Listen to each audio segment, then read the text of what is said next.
What's up, guys? How are we doing? How are we doing? Sorry I haven't uploaded a video in the last couple days. I have been working my ass off. The last 3 days have been insane, and today was supposed to be my day off, but because of how Friday went and yesterday went, I ended up having to work today, and instead of it, being our normal hours, we worked from 1 to 7, and still had computer work to do, so just a long week. I just thought I would talk about work and vent a little bit. But we hit our goal nonetheless. We didn't give up. We blasted through, and like if you get that reference, we went through the ceiling. We reached our goal. Kept pushing, didn't stop, and now I can afford to buy diapers. It's awesome. Yeah, dude, Instacart was tough this week. So Friday, I had a $70 order. So it was 121 items, uh, 33 items at Target, 88 items at Aldi's. It's an Aldi's thing, baby. My most declined store. It's an Aldi's thing to expect somebody to shop for you for 3 hours, 280 items, and drive 30 miles for $4. It's an Aldi's thing. You know that commercial where the guy takes the intercom and is like, oh yeah, why don't you go shop at Aldi's? They got the best everyday low prices. I could totally see an Aldi's customer doing that. So obviously, because people seem to take me too literally, if you shop at Aldi's and the shoe doesn't fit, don't wear it. I get to Target, they're remodeling. My Target's been remodeling for the last few weeks, and my God, every time I go in, a different section is somewhere else. And but still, as long as they keep it to food and shampoo-like items, still pretty easy stuff to find. Well, this person ordered a bunch of just unique things, like 24 by 16 inch bonded tissue paper and squishmallow accessories and specific beach towels from this specific brand, and just very specific things, and so it took me quite a while to find them, and they would not text me back. They just wouldn't. Love that shit. I'm a peasant. Don't want my peasantry to wipe off on you. Sorry. Don't bother texting me back about anything. And then whenever you don't like the substitution you got, be sure to 1-star me for communication, because that happens all the time. Every time I substitute something, I send the person a text message and want to make, with some items you can assume, right? Like, say you got 3 different flavors of a drink and they're out of that third flavor, then you can just substitute the third one with one of the 2 flavors you found.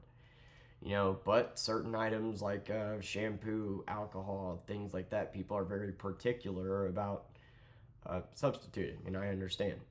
So when a customer, you know, isn't texting back about something very particular, it's like, do you refund this? Because I feel like this item is one of those items where it's better to get it, a variation of it, than not get it at all. So it's very unhelpful that they don't text back.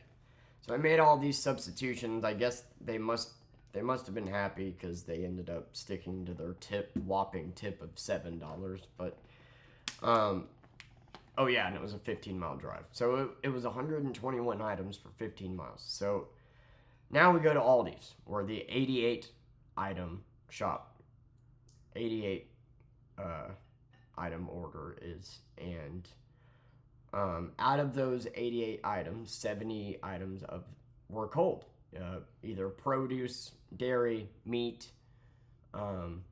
juice, yogurt, eggs, frozen section. And it took me like an hour and a half to 2 hours to shop for this person. So we're 3 hours into this $70 order. Not bad still. If you can get it done in 3.5 hours to 4 hours, not a bad order.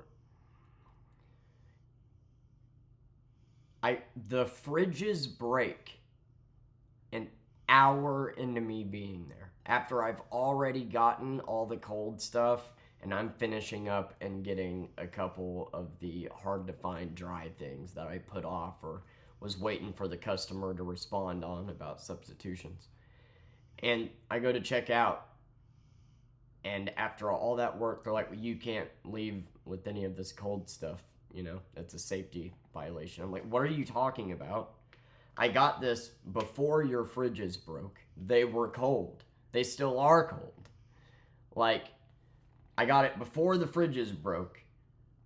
Your fridges broke 30 minutes ago. I was well done. Why? Why? So, nope, you can't leave with it. Yeah, so I shopped for an hour and a half to 2 hours, and they're now telling me I cannot leave with any of the cold stuff that I got, which is most of the person's order. And it's not worth it to just refund everything and leave with the order, because that's like the stuff that I have left now is unimportant on the grand scheme of things. So, like, I had to call her and tell her, like, unfortunately, we're gonna have to cancel this order. I'm sorry, their fridges are broke. I took a picture of everything because they had caution tape through from literally the produce all the way around to the freezer. So I took a picture of everything, sent it to her, called her, said, look, I'm gonna have to cancel. They're not allowing me to leave with the refrigerated items, and that's most of your order. And so, and they're saying, I think it was 5-6 o'clock by this point, so they said that they would be out for the night. So I would just put in another order tomorrow, and I'm really sorry about this. I know this is irritating, believe me. So we're 3 hours into this order, and it was a $70 order. Where do you think most of that money was coming from? Probably the 88 item order. Yeah. So I ended up driving 15 miles to drop off the first order because it was already in my car, and it was $20.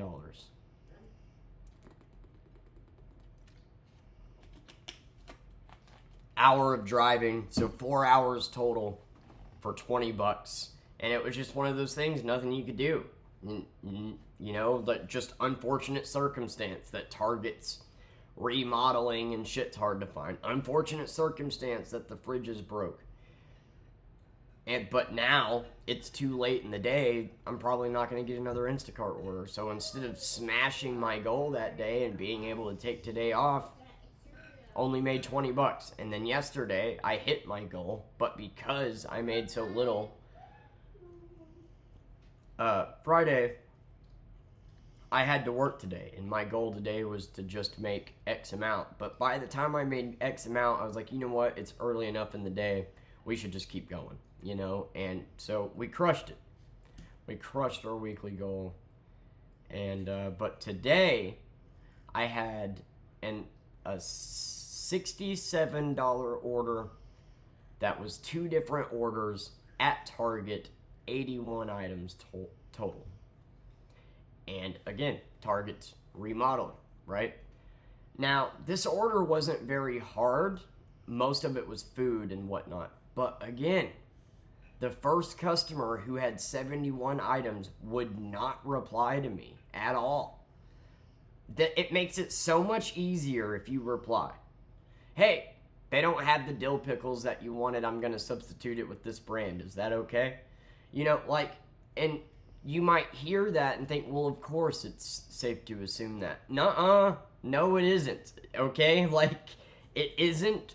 It depends. With some people, sure, you can just assume. You can get a different brand of 1,000 Island dressing. You can just get a different brand of pickles. It'll be fine. But some people are not that way. Some people are very unhappy with that. So that's why, after doing this for years, I just make sure to ask every single customer. But 71 items, and she did not text back at all.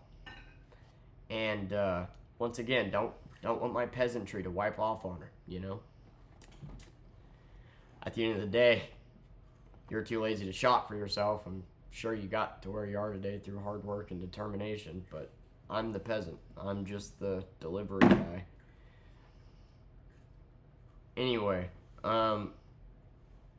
it took 2 hours of shopping, which is kind of ridiculous, and the reason why it took 2 hours is because Target, and a lot of stores do this, Target offered a lot of things online that they don't actually have in the store. Like, they offered a lot of bakery stuff that they don't actually have in the store.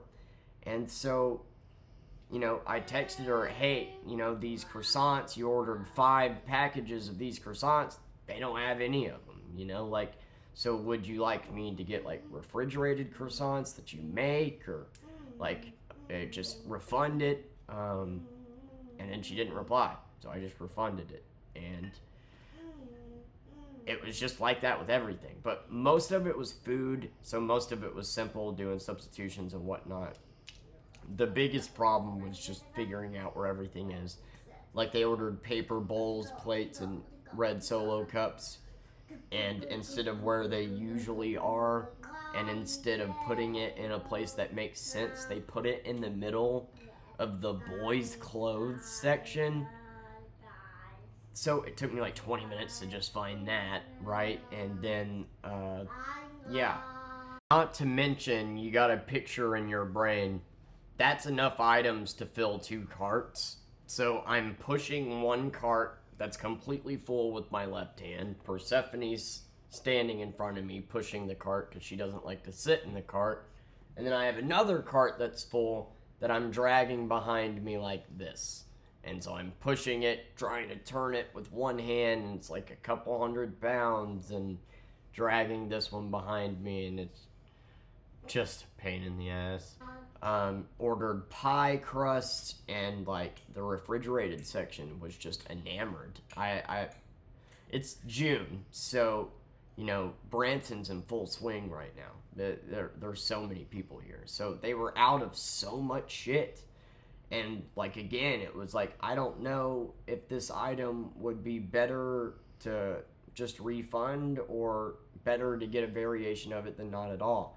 Turkey hot dogs. They didn't have that, but they had regular, hot dogs. Not just, like, the 97-cent pack, but the actual, like, good hot dogs. And it's like, are you getting turkey hot dogs because your whole family orders turkey won't eat beef or pork, or, are you getting turkey hot?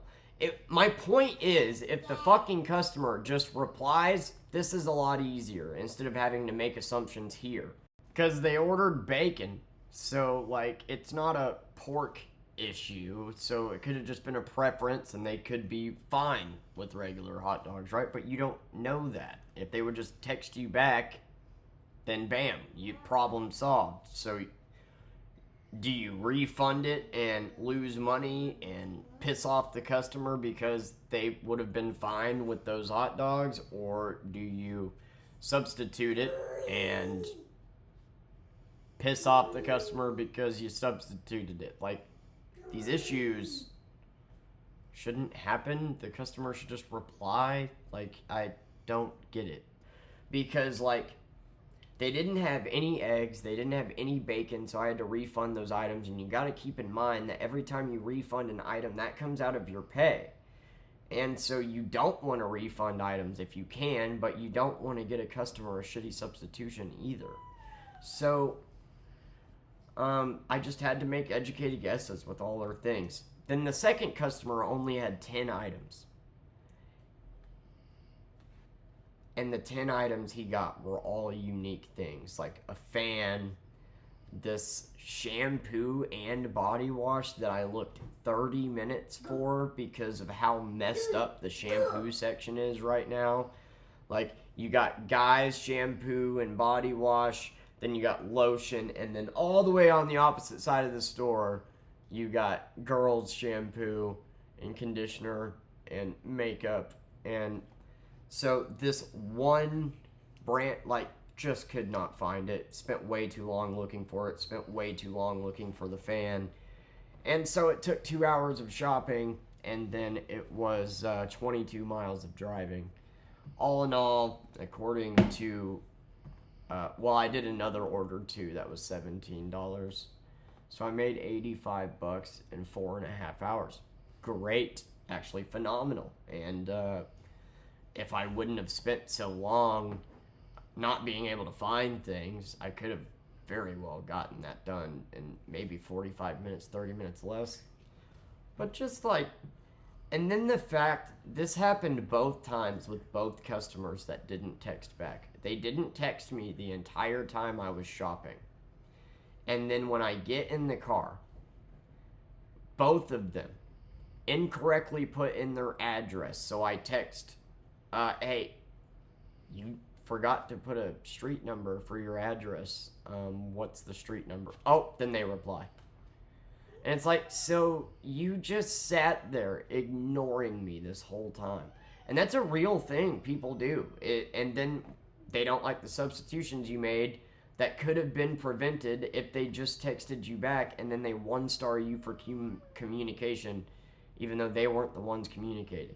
Like, in the grand scheme of things, this is a very easy job. It's just shopping, you know? But fucking customers make it way harder than it needs to be by not replying to you, by not putting the address in right, by just being selfish twats that just...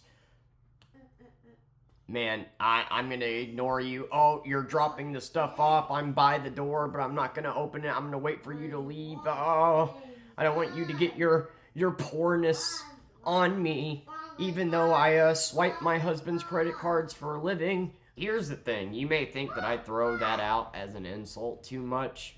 You wouldn't have that mindset of poor people are poor because they want to be, or this person's beneath me, or this delivery driver is beneath me, blah fucking... You wouldn't think like that unless you lived a life of being handed everything you have. That's just the truth. And ironically, you're the same group that's against handouts. Isn't that neat? Like, I just really thought Instacart was going to be better. You know, with DoorDash and Uber Eats, I've always tried to take it easy on the customers for not tipping. I can at least understand. I'm just dropping you off burgers and fast food and whatever. You should still tip because it's a service that you're expecting, and you should still... The tip isn't tip, it's payment for that service. But, you know, it's more of the company being scummy and not transparent with you, that they're not really paying us and how things work, and they charge you so much in fees. Like, I get it from a customer's perspective. But with Instacart, man, I am shopping for you. I am spending hours of my time and driving 15 miles to you. Yeah, I really expected people to actually tip more on this, but nope. They still just think they're entitled to free service. That's why I know that their entire life is a handout, because you would not think that way if you busted your ass to get to where you are. I wonder why those people like Trump so much. What do they have in common? I wonder.